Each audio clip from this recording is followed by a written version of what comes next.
on the program. A program, again, that hasn't been addressed in more than 50 years to enhance the benefits. And yes, you say, well, we do have a COLA, but ask the AARP about that COLA. We have taken their suggestions and changed it and put in a new COLA that will actually reflect what seniors spend their monies on, especially in the area of pharmaceuticals and groceries and heating and cooling your home and gas for the automobile and all the essential things in life that individuals need. There are now close to 70 million Americans that are on Social Security. And as Jim pointed out at the outset of this, imagine this, for 40% of them, meaning 28 million Americans, the only benefit that they have is Social Security. It shows you what a visionary Franklin Delano Roosevelt was, but also what he expected Congress and the country to follow. This program is wildly popular amongst the American citizens. Why? It's the number one anti-poverty program for the elderly. And are you ready for this? It's also the number one anti-poverty program for children. Because as all of you know on this call, Social Security not only provides a pension benefit, but it also takes care of spouses and dependents. And let me be very clear about this, and I got to thank Jim again for weighing in on this about veterans. More veterans rely on Social Security disability than they do on the VA. And that's what a dynamic program this is. And imagine why there is such an outcry to say we need to reform. Now, when you say reform Social Security, I mean enhance it. Jim mentioned what our colleagues on the other side of the aisle are proposing. It's very disturbing. First of all, people are proposing a study. We don't need to study Social Security. We know what Social Security does. What hasn't been done is Congress hasn't voted. It hasn't voted to simply expand the benefits, and in doing so, follow what President Biden recommended. He recommended that we lift the cap on Social Security. Most people don't even realize there is a cap on Social Security. But he proposed lifting this cap on people making over $400,000. Now, we can't see one another, but usually I say to everyone, raise your hand at this point if you're making more than $400,000. But even so, shouldn't you pay the fair share that someone making $30,000, $50,000, $75,000, $100,000 was paying into the system? Of course you should. You understand that. And yet there are people still on the other side who say, no, Social Security is an entitlement, like it's some kind of welfare program. You know this. It is not. And all you have to do is look at that pay stub. And it says very clearly, FICA, Federal Insurance Contribution. Whose? Yours. You've paid for this. And people say, well, I know, but the business community paid part of it too. Yes, they did. But they get a full tax write-off for that. And the insurer in this case is the United States government. And actuarially, the United States government has not kept pace with your needs. Why? Because Congress needs to vote on that. So that's why we came out with Social Security 2100, to increase benefits across the board for everyone by 2%, because they haven't been done in more than 50 years. Do you realize that there are more than 5 million of our fellow Americans who get below poverty level checks from Social Security? That means they get a check below $12,500, having paid into a system all their lives. What Jim was arguing for, and so were many members of Congress, is that that's unfair. And most of them happen to be women as well. And so we're setting a new floor for Social Security so that no one will ever work all their lives and pay into the system and get a below poverty level check. The new floor for Social Security will be 125% of what the poverty level is, lifting those 5 million people out of poverty. Now, nobody gets wealthy on Social Security. You can all testify to that. It's subsistence. And as we said earlier, imagine for 40% of all Americans, or 28 million Americans, this is the only thing that they have. And a lot of Americans have to continue to work even when they get Social Security. But Jim, again, said, hey, listen, why is it that there is a tax? There shouldn't be a tax on your Social Security. And so what Social Security 2100 does is make sure that we repeal that tax on Social Security so that if you end up in a situation where you're continuing to work because you have to, that your Social Security is not taxed. That is a clear form of double taxation, and we simply will not tolerate that whatsoever. We also, and many know this as well, in California, like Connecticut, is impacted in this, repeal of WEP and GPO. When you hear somebody like Jim Costa speak on the floor from the heart and with the kind of passion about the teachers, about the firefighters, and the police officers that have been impacted by this and why it needs a repeal. It was enacted back in 1983. Not to enhance the program, but certainly what it did is hurt teachers and firefighters and municipal employees, etc. So we're out to repeal that. These are earned benefits that you have paid into a system and yet you deserve to have back. Those are the main focuses of our agenda and what we're trying to do. Enhance Social Security. Make sure no one can retire into poverty. Repeal WEP and GPO. Make sure your Social Security benefits aren't taxed. Make sure we have special treatment in there for people who end up taking care of their children, whether it's grandparents or other step-parents that have to step in, and because of the way the law was written, weren't receiving the money that they need. But this is why it's America's number one anti-poverty program for the elderly and the number one anti-poverty program for children.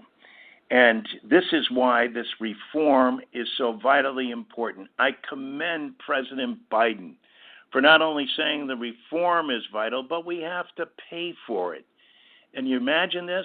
All of this is paid for, and we extend the solvency simply by lifting the cap on people making over $400,000, who, many of whom, stop paying into Social Security in January, and some circumvent the FICA law altogether and pay absolutely nothing.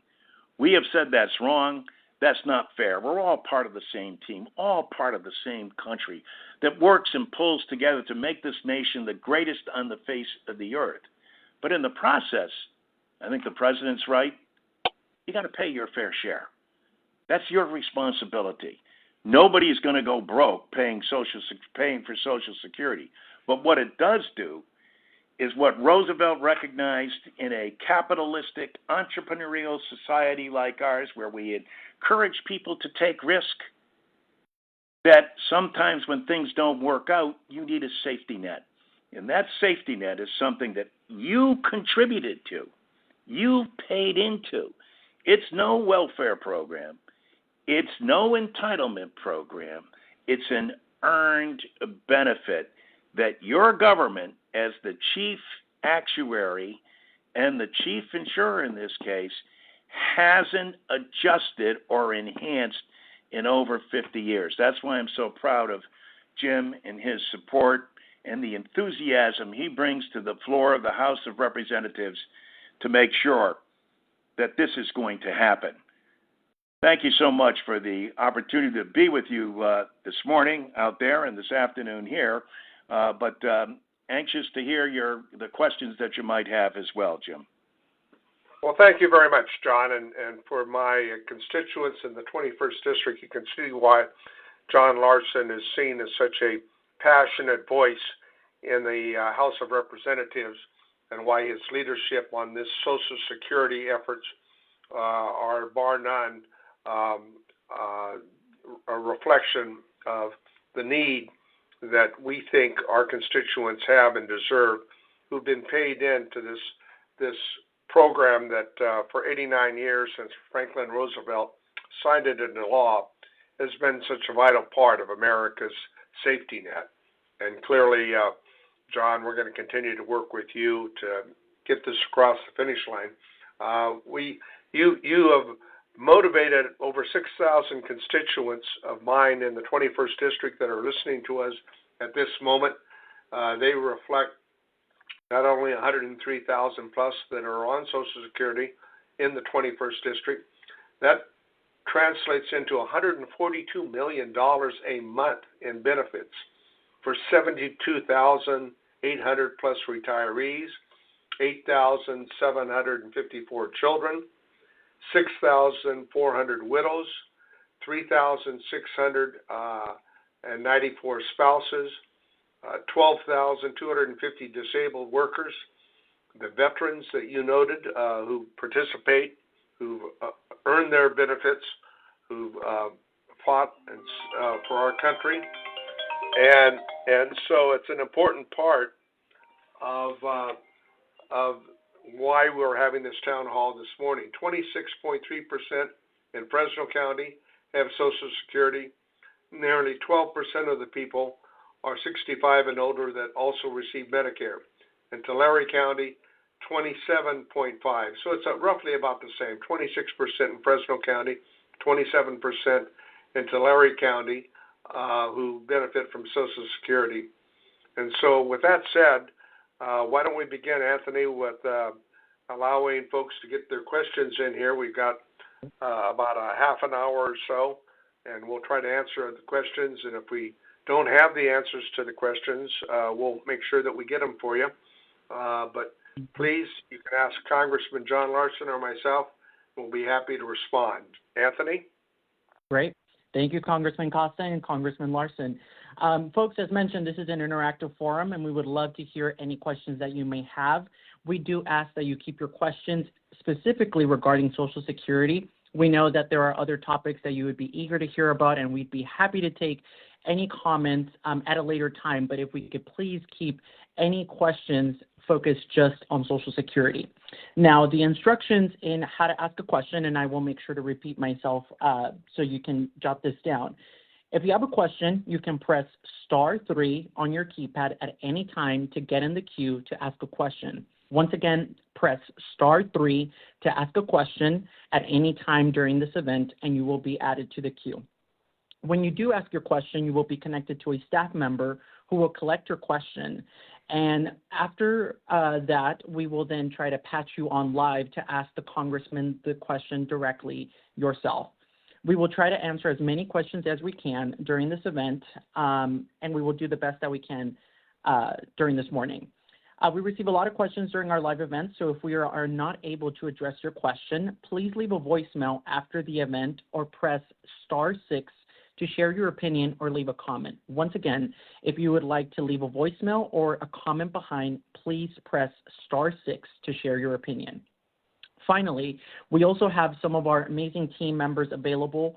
If you would like to seek immediate assistance regarding Social Security, you can speak to one of our experienced caseworkers right now. If you would like, please press *0 to be immediately transferred to speak to one of our caseworkers. Again, we have our team available here to help you directly. If you would like to be immediately transferred to them, please press *0 now. Again, if you have any questions throughout the event, please press *3 on your keypad. Once again, that is *3 on your keypad to ask a question during any time at this event. Alrighty, Congressman, we'll roll right into our first question. Our first question that we have here on the queue is from Mr. Barnes of Fresno. His question is regarding the government pension offset. I will have him go on live. Mr. Barnes is now on the line with you. Mr. Barnes, what is your question to the Congressman? Hi, am I on the line? Yes, we can hear you. What is your question for the Congressman? Hi. Well, I'm sorry. It's Mrs. Barnes. This is Dee Barnes. I think they already addressed it because I believe what I heard Congressman Larson say is that they were going to, this act would repeal the government pension offset and the windfall elimination provision. Did I understand that correctly? Because that is my question. I myself will be I'm already negatively impacted by that. My mother was negatively impacted by that. I have teacher friends that have been severely negatively impacted by that. So that was my question about the government pension offset and the windfall elimination provision. You're correct, Dee, and it's an important part of this legislation. And we know, as John mentioned, teachers and other public employees, firefighters and police officers and others have been unfairly impacted. And that's why an important feature of this legislation is to repeal that exemption. And you said it very clearly, and I'm really pleased that you're able to be on the phone. John, do you want to respond to one of our leaders in the community, Dee Barnes? Couldn't agree with you more that this was a travesty that it was put into effect. And something I usually mention also is that what we don't emphasize enough, and Jim obviously went through the number of people impacted in his district.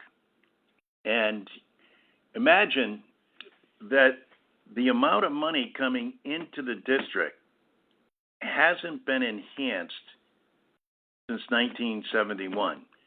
You want to talk about an economic development plan and how it will assist people who, for the most part, are retired and by definition on a fixed income. Now, all of a sudden, as Jim pointed out, more than 100,000 people in his district will get an increase in money. And where do they spend that money? They spend it right back in the communities that they live. So it's an economic development enhancement. They're not going out and buying stock options with this. What they're doing is taking it and spending on groceries, on pharmaceuticals, on heating and cooling their homes. And that's why Jim's work is so important in this area, and especially, as was pointed out by Ms. Barnes, for people that have been blindsided by this and were unable, because of the job they or their spouse held, and were prevented from getting their Social Security benefits, which they clearly are entitled to. Thanks for being on the phone, Dee. Our next questioner? Yep. Our next question comes from Constance Copel of Fresno. Her question is regarding the Social Security 2100 Act and what changes it would have for those with disability. I will bring her on the line. Constance, Hello. You are now live here with the Congressman. What is your question? My question, like I said, is how is this all going to affect people on Social Security disability? I currently live under poverty level at $12,000 a month. I worked my whole life paying into this, and I have to choose between feeding my kids and cooling my house. So how will this affect us? John, you want to respond first? Yes, this will affect you directly, and this is why the legislation was framed its way. First of all, it is a travesty that you're getting $12,000 from the federal government. And the only reason you are is because the federal government has not acted since 1971 to enhance a program that, as you say, you worked all your life and paid into. I come from one of the insurance capitals of the world. In terms of actuarially, say, can you imagine if you had paid into a system and all your life, and then they said, "Oh yeah, this is you get a below poverty level check." So you're going to benefit in a number of ways. Number one, first and foremost, the new threshold, meaning for anyone who's contributed into the program all their lives, the new threshold for Social Security is going to be 125% of what the poverty level means. Think of it this way. What it means is whatever the poverty level is, 25% of that is minimally what you receive. Everyone is going to receive a 2% across the board increase as well. And that includes people that are on disability, and that sounds like why you are receiving the Social Security payments. Your disability payments will be increased and enhanced throughout the process. And depending upon how long you've been on the system as well, you'll have a benefit to see greater accrual in the cost of living adjustments that are made in our program. And this is something that the AARP has fought hard for, something that Jim and other members of California have been adamant about, making sure that we fix the COLA so that it actually reflects what people are spending. And as you point out, Ms. Barnes, you got to choose between paying your rent or feeding your children. That is not a choice anyone in America should have to make, having paid into a system all their lives. That was the genius of Roosevelt and why this legislation was written. I couldn't say it any better, John. You also should understand that this legislation, should it become law, would end the 5-month waiting period. It would end the 5-month waiting period for disability benefits, and that's important as well. Next question. Great. Thank you. Our next question, Congressman, comes from Stephanie Lynn. Stephanie is of Sanger, and her question is, I make so little from Social Security. What is Congress doing to address this? And we'll bring her on the line. Stephanie, you are now on the line. What is your question from the Congressman? This one? Yeah, you gotta leave it and scrape it off. Stephanie, can you hear us? Hi, Raul. Go in here. I was trying to get you in trouble. Oh, you're good. I just was wondering, I was like, are they? We will move on to the next. That's okay. Smile. Yeah, we couldn't hear Stephanie Yeah, for whatever reason. Yeah, we couldn't hear the next question. All right, our next question is from Sherry Norman of Fresno. Her question is, what is the process for getting the enhancement of Social Security passed, and how long might that take? All right. Well, Sherry, you are now live. What is your question from the Congressman? Yes, I was just wondering how long the process would be to get this enhancement in effect, and how long that might take. Well, I'll give you my answer, and I'll let John give you his answer. It really requires support in Congress and the House of Representatives and the Senate, and a president that's willing to sign this important legislation into law at the end of the day. And that requires a majority of members, hopefully a bipartisan support in the House of Representatives and the committee in which John Larson is the ranking minority member today. We hope that he'll become chairman of the subcommittee at the end of this year, should the elections turn out as we hope. But the fact of the matter is we have not been able to get this legislation to the floor for a vote, and John will tell you why. But if we could do that and we get some momentum and we can get the Senate to act on it, this legislation is overwhelmingly popular by the American public for good reason. It's common sense. Although, as my mother used to say, John, I'm not sure why they call it common sense. Doesn't seem to be all that common, especially in Washington on any given day. But the fact is, for folks who are over 62, for those younger people that may be on the phone here thinking about when they may retire, or for their parents, or for friends of theirs, you wonder, my gosh, why haven't this much-needed legislation been passed? And John's been where the rubber meets the road, and I'll let you give him his take. Well, yes, I think that is the question. And first of all, let me agree with Jim. I think that are we fortunate enough to be in the majority, this bill will get to the floor for a vote. And I want to emphasize vote here, because that's the issue. And the American public is a little baffled by this, but they shouldn't be. They should be outraged, and outraged at the fact that this is such an obvious problem with an obvious solution, with the nation's #1 anti-poverty program for the elderly and children. How about you just vote? Now, if you got a better idea than 2100, by all means, bring that to the floor for a vote. If you're opposed to it for whatever reason, shouldn't your constituents and people know why and what your concerns are, etc.? But the bottom line is this: Congress needs to act. This is nothing that can be done by executive order, or President Biden would have done it already. This is nothing that the Supreme Court is going to rule on. This is completely up to the United States Congress. There is a companion bill in the United States Senate. To date, we have not been able to get the Republicans to take the bill up for a vote.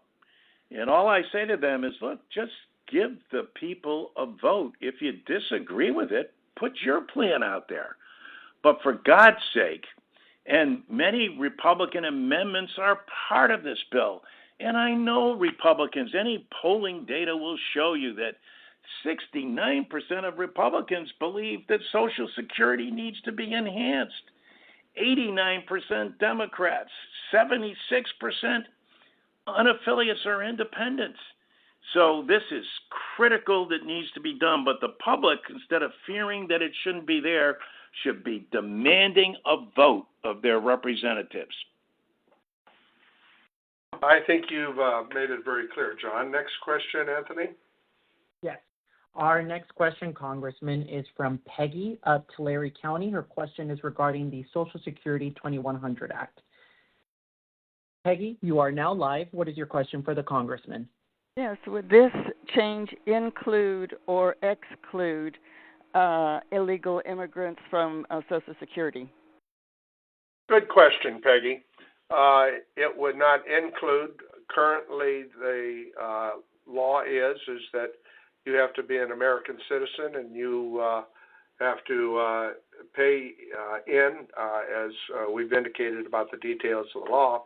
Fact of the matter is, as you know, here in the Valley and elsewhere, we have a lot of people that are here and undocumented, but they have Social Security numbers as a means to try to indicate that they can work. They're a large part of our farm labor, but they also work in other jobs as well.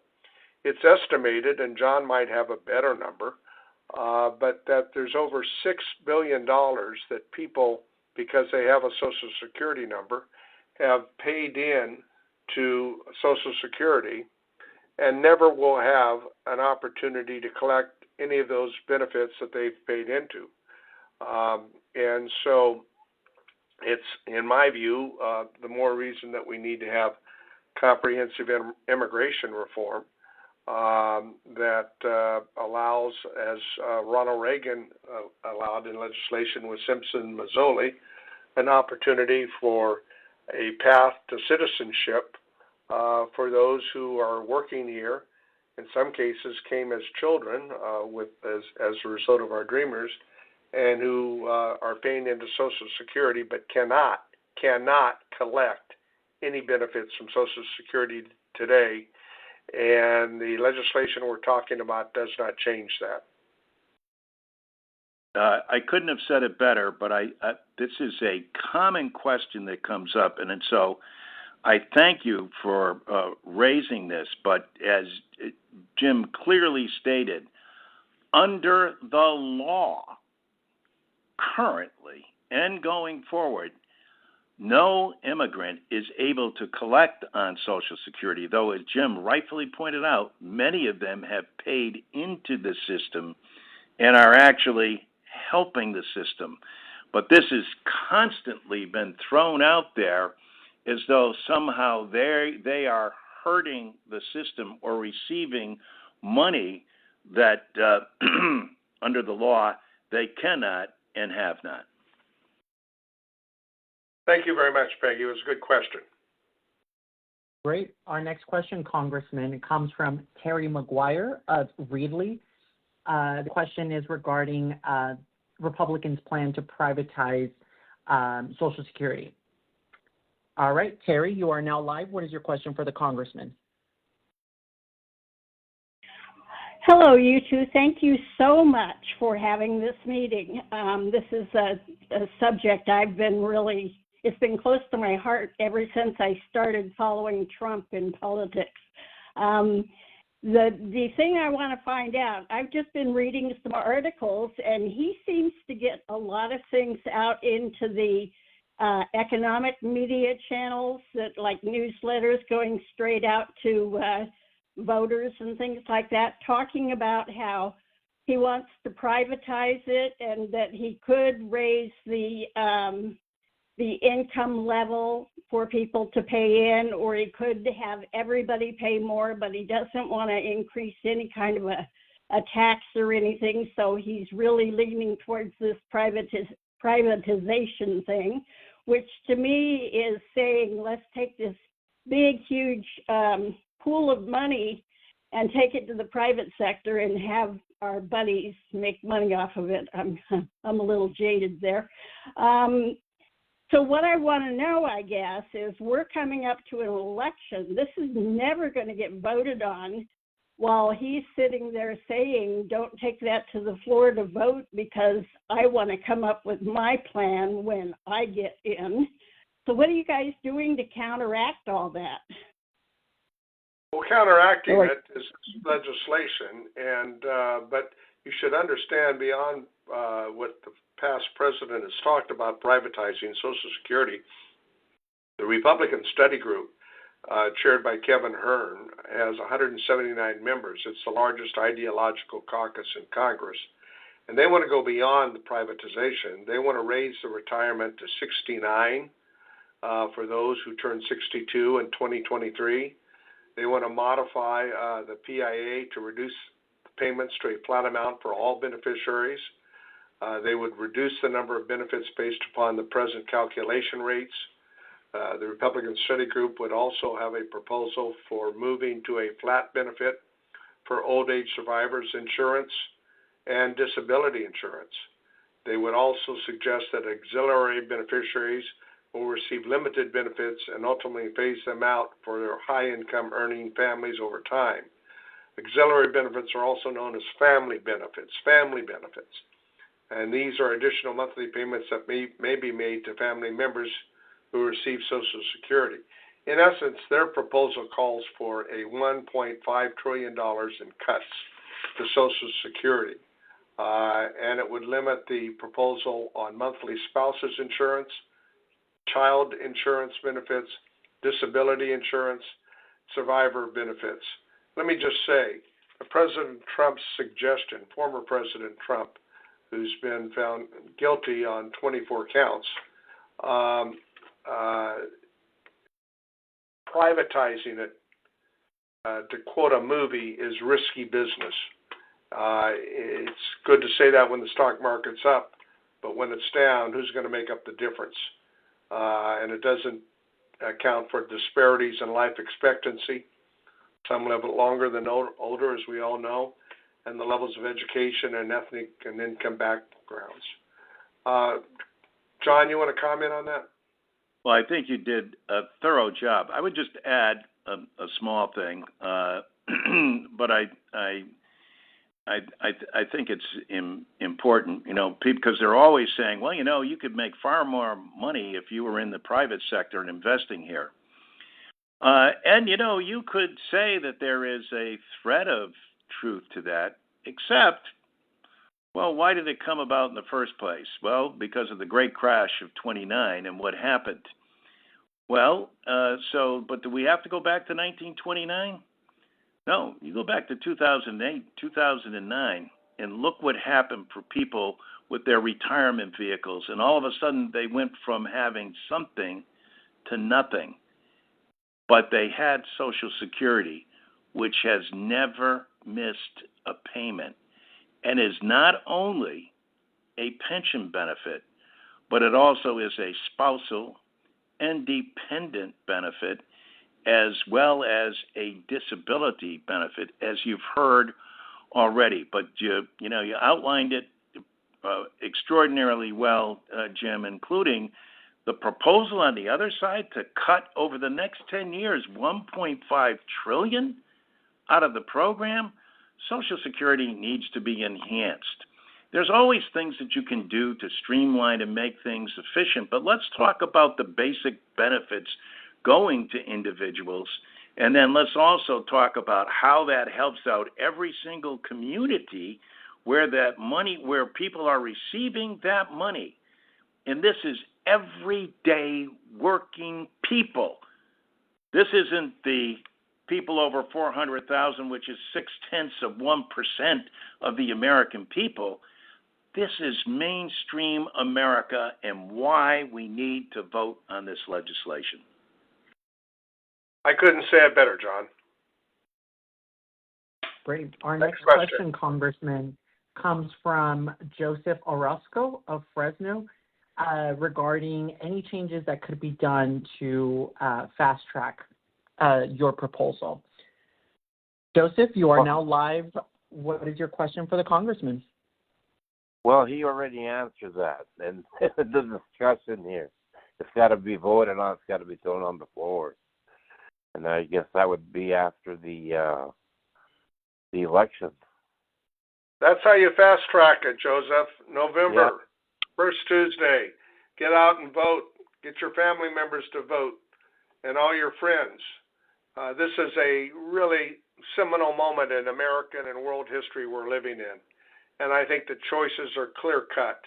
I didn't even go on to talk about the proposal in this year's budget that John and I, our Republican friends are having great difficulty putting budget bills on the floor because they can't get their own members to vote on their budget bills. But for fiscal year 25, the Labor, Health, and Human Services and Education Appropriations Bill, Republicans have proposed cutting the budget of Social Security Administration by $453 million. $453 million. This would impact nearly 3 million beneficiaries. It'd be forced to shorten office hours in the Social Security offices around the country. Their national 800 number would be cut back, would lead to wait times of more than 45 minutes per phone call. We handle a lot of Social Security issues in our own office. I know John does as well. For context, the Social Security national 800 number receives 80 million phone calls each year, and they want to cut back. This would cut resources to review initial disability claims, could increase wait time for decisions on disability claims, and would affect over 1 million individuals a year. This is nuts. And so I don't think this proposed cut's going to survive. But John, I don't know if you want to comment on it. I would just, and I think this is an eye-opener for a lot of people. And I couldn't agree more with everything you've said, Jim, but also having Commissioner O'Malley in front of us and having him plead. Social Security, now imagine this is the largest federal government program. What people don't understand is that it operates on a budget that's administrative budget, that's to administer the Social Security program, with under 1%. At its height, it was 1.2%. O'Malley came before the Republicans on the committee and pleaded, don't make these cuts. There's 10,000 baby boomers a day becoming eligible for Social Security. They need help and assistance. Let us do our administration. All I'm asking for is 1% administrative cost. You can't find a private sector. I know, because the insurance sector, you know what their operating administration costs are? 18 to 25%. Here's the largest insurance program in the country operating under 1%, and the Republicans are trying to cut it more? Come on. This just doesn't make sense. Well, if these cuts were successful, John, it'd be forced to implement a hiring freeze, a furlough staff. Exactly. Staff would be reduced to the lowest levels in more than 50 years, increasing more than 40 million Social Security beneficiaries that would be impacted during this time. Yep, you're absolutely right. Thank you, Congressman. So we have about 9 minutes left just for our callers. Again, if you have one last question, please press *3. If you would like to leave a voicemail or a comment for the Congressman, please press *6 to leave a comment behind. Once again, we are 9 minutes away from being done. Please press *6 if you would just like to leave a comment behind. Congressman, our final question is from Sylvia of Fresno. Her question is regarding Social Security staffing. Sylvia, you are now on the line. What is your question for the Congressman? Yes, good morning. First of all, I want to thank both congressmen for what they're doing. It's significant. The WEP needed to be done away with long ago, and I like what you're saying about those with the higher income paying in more. Staffing shortage has been a very, very big crisis.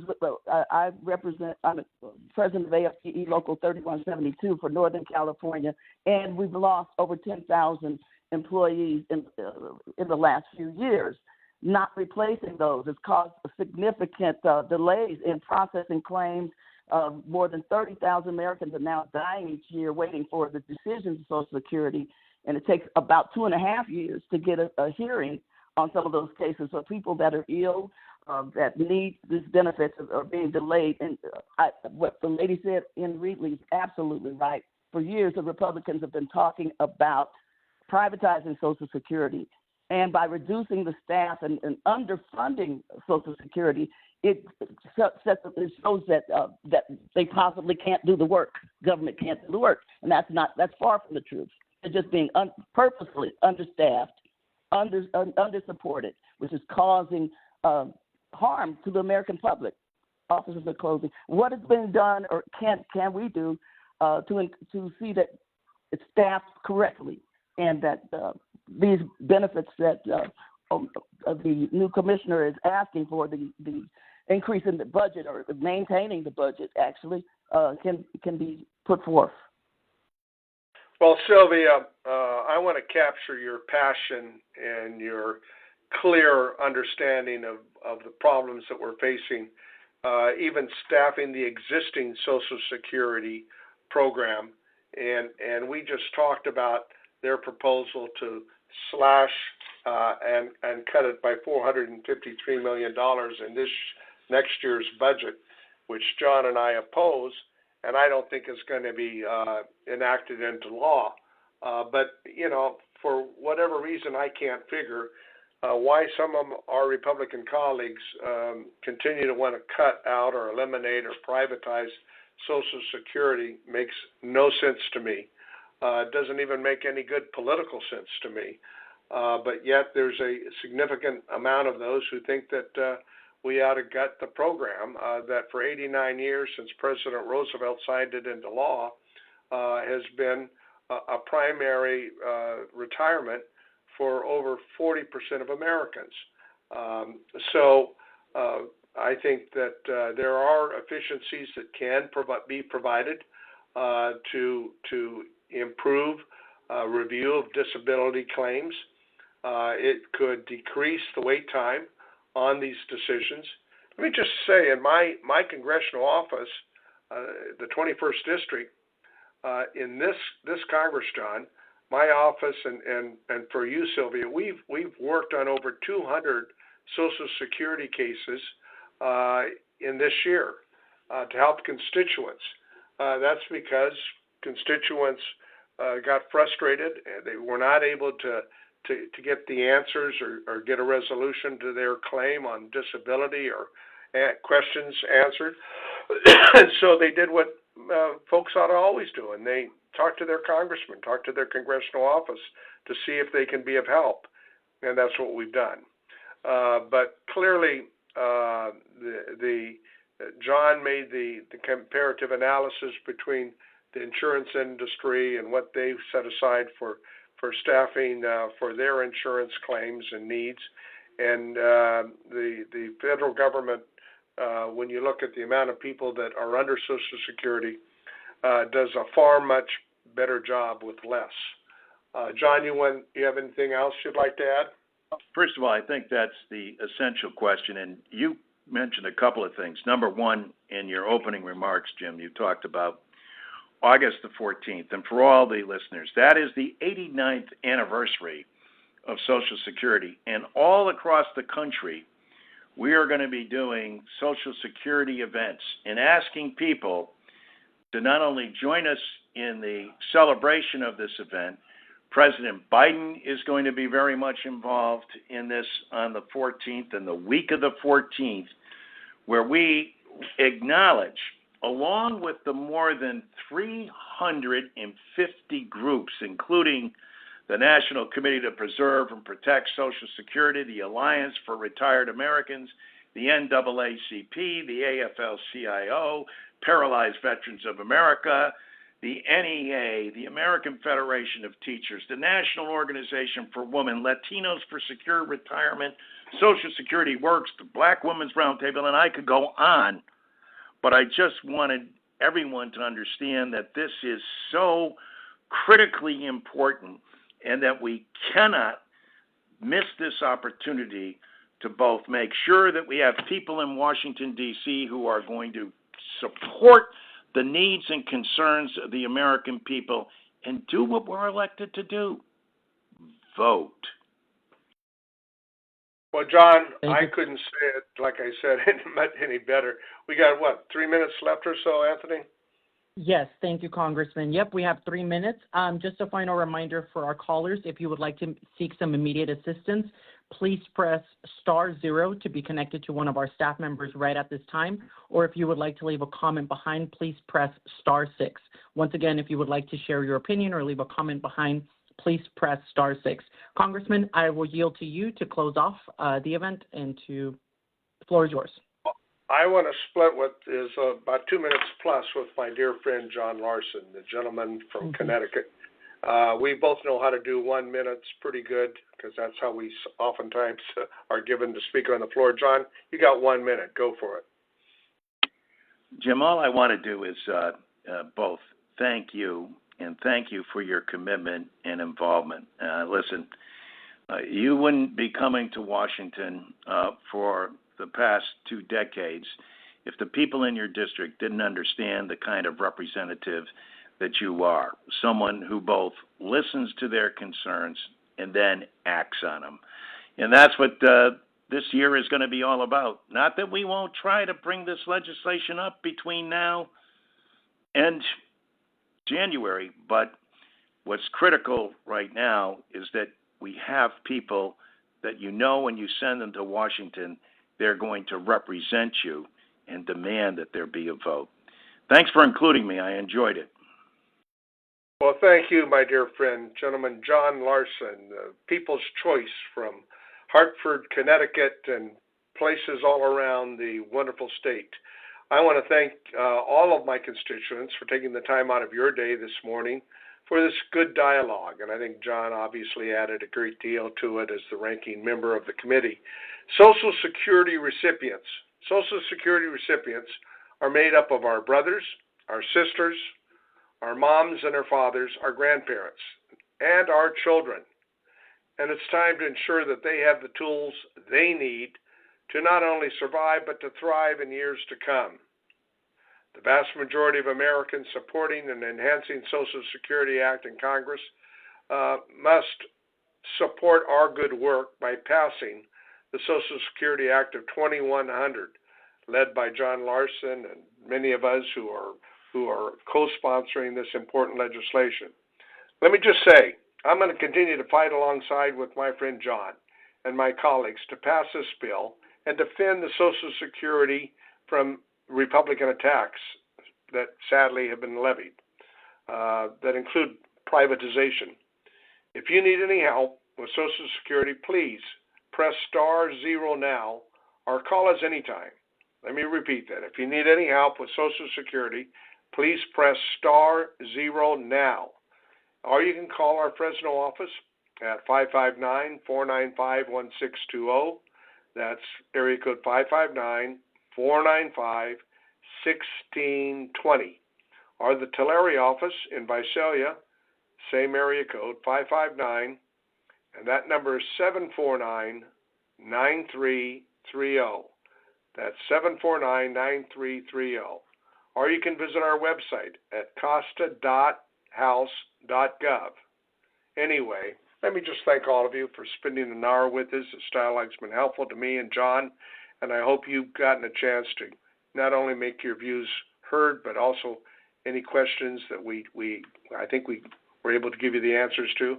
But my team and I are always here to help you. And again, remember to vote this November. It's so critical for our entire country. There's so much at stake. And, we all love our country, and we all make a big difference when we exercise our right to vote. Thank you. Thank you for giving me an opportunity to represent you and to serve the people of this wonderful valley that we love. God bless each and every one of you, and God bless our troops who are out there in harm's way every day protecting America. Thank you.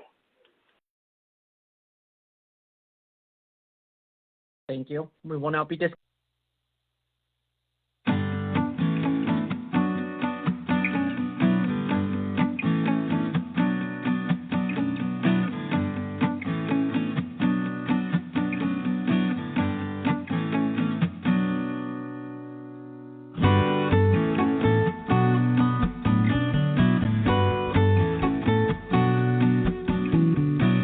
The Access Live event is currently in music hold and will start momentarily. If you would like to ask a question during